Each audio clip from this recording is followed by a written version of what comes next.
This summer, I took the opportunity to work on a company called Mhamishi, and that's a Swahili word for nomads. And you'll see a little bit why I chose that name later on in the presentation, but I just thought I'll give you a little background instead of just showing you a strange name. Election violence erupted throughout Kenya. It was a corrupt system, and the people found out, and throughout the nation, violence spread. During that time, I was there. I was stuck in my house for a few weeks. You could see burning tires. It was just a horrible situation. And during that time, over 300,000 people were displaced. They were kicked out of their homes either through violence or their houses burnt down. They lost their jobs. And as a consequence, they were settled into IDP camps. IDPs being internally displaced people. They're refugees in their own nation. Since then, they've been stuck in these camps with no steady source of income, and every day is a struggle to survive. They have no means to provide for themselves or their families. In 2008, all the attention was on them. This was the news. It was occurring at the time. And this is what the tents looked like. The UN came in and they set up, and it was great. But throughout the 4 years that this happened, they've been forgotten. And this is a little bit of what the tents would look like if you showed up now. So the solution is providing a steady, reliable source of income that allows for them to move out of these camps while keeping that job. And how we plan on doing that is through Mhamishi bags. I was in Kenya, and I thought it'd be really cool to have a Western-style bag, which my models can show you, with a little bit of a local flair. It entails a cloth that's usually used by Maasai. And yeah.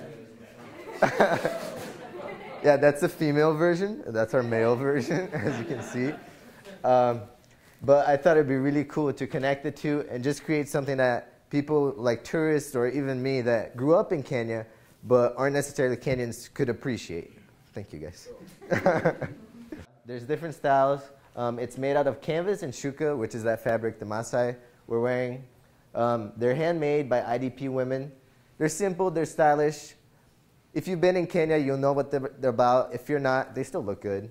The first step that we hope to take is to set up in these camps and teach the skill. Not everyone's familiar with sewing, so we hope to set up in the camps or in a local church nearby and teach that skill, with the hopes being that they'll begin producing these bags in order for them to be sold. During that time, all our focus will shift. In the first stage, we'll nail down quality control and all those things. And on the second step, we'll shift into marketing and sales. During that time, a % of the profit will be taken and put into a savings account of sorts. And when the target goal is reached, each member or each employee of the company will be bought their own equipment. The idea being, we want them to be mobile. We want them to leave the camps. We don't want them there anymore. It's a horrible situation. So by buying them the equipment, we allow them to be mobile while retaining their jobs and their source of income. Once they graduate the company or become an independent producer, they'll still be under the company. We'll provide them with the materials at the beginning of the month. They'll have a quota they'll have to meet. And at the end of each month, we'll collect the bags and become their distributors. I think what makes us really different is that this provides a unique handbag. There's nothing out there like this quite yet.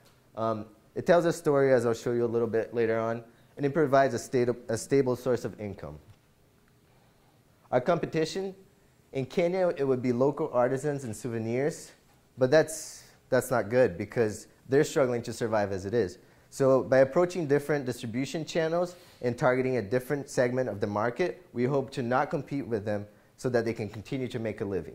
And in the US, there's backpacks everywhere. You can go into any store, there's generic backpacks, and they're not very exciting.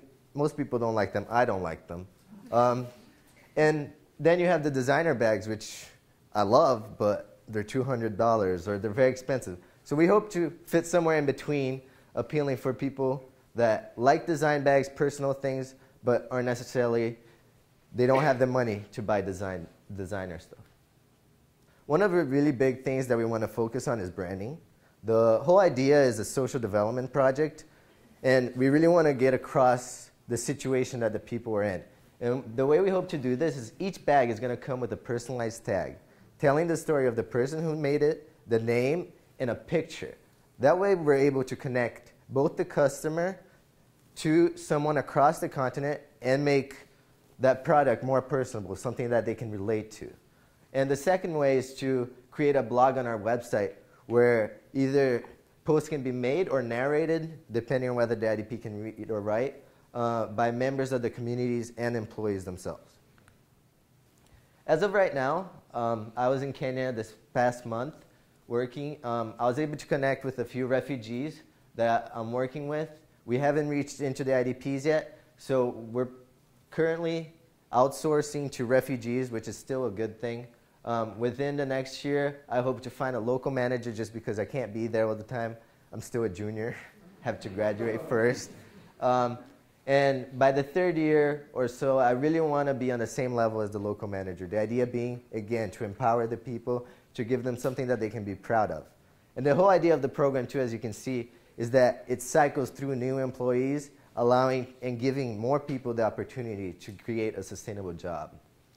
And by the third year, I want to keep a relationship, but not necessarily be in charge of making the decisions. As of right now, production is $11.72 by outsourcing the labor to the refugees. Once we start producing in-house, it will drop down to $6.96, and they retail around $35. The startup cost, as you can see, is $8,000. The first year will be a little rough. We hope to sell 390 bags. By the second year, we hope to expand our product line into possible duffel bags or other handbags of sorts, and so on throughout the years. So the startup cost involves sewing machines, overlock machines, the equipment, and all the things that were needed to start and stabilize in the camps, teaching and producing it in there. These are a few of the milestones that we've done so far. We've designed a bag. It was a little rough. I have no sewing experience, so the MVP, or the minimal viable product, came out a little rough, but it worked. We hope by the end of December, that's a little soon, but it would be ideal to start working out of the IDP camps. And by the end of the year, I also hope to have a Kenyan manager and 100 bags sold online.